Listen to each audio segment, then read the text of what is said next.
Scandals don't dismantle powerful institutions. They manage public reaction. Watch the pattern carefully. A major case surfaces.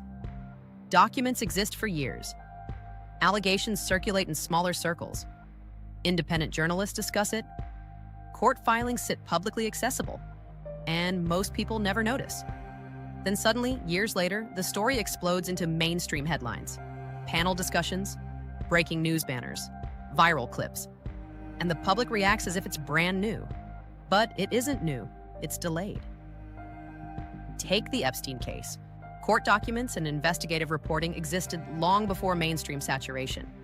Yet for years, the issue remained peripheral in major media cycles. Then, at a specific moment, it became unavoidable. Why? That's the question serious observers ask. Not, is this shocking? But why now? Information doesn't suddenly materialize. It surfaces in waves. Scandals move through phases. Phase 1, documented but ignored.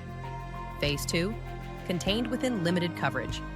Phase 3, mainstream amplification. Phase 4, narrative stabilization. By the time most of the public is emotionally reacting, those who were paying attention have already moved to the next layer of questions. This is not about claiming secret meetings or hidden masterminds. It's about understanding how information ecosystems work. Large institutions, whether political, financial, or religious, do not collapse from exposure alone. They absorb it. They respond with structured containment, legal adjustments, personnel shifts, messaging control, time delays. Time is one of the most powerful tools institutions have. Because outrage has a short lifespan, delay long enough, and fatigue sets in, release information strategically, and the public feels informed, even if the deeper structural questions remain untouched. And here's the uncomfortable observation. By the time a scandal becomes mainstream, it is often already managed. The most destabilizing material has been filtered. The narrative boundaries are established. The emotional arc is predictable. The public argues over personalities.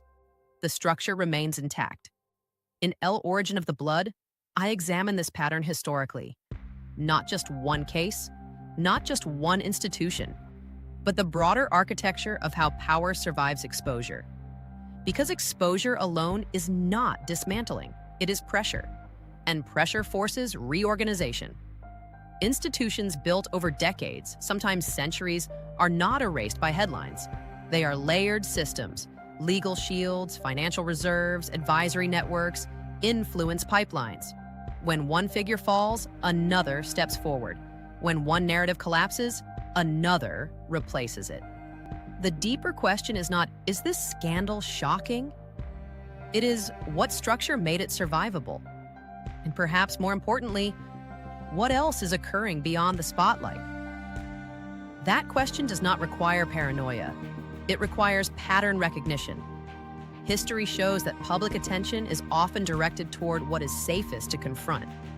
The deeper architecture, the generational alliances, the institutional continuity, the long-term strategy rarely receives the same focus.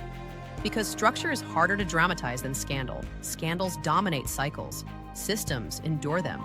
If you want to understand how that endurance works across financial institutions, political power centers, and generational networks, the full investigation is laid out in Origin of the Blood.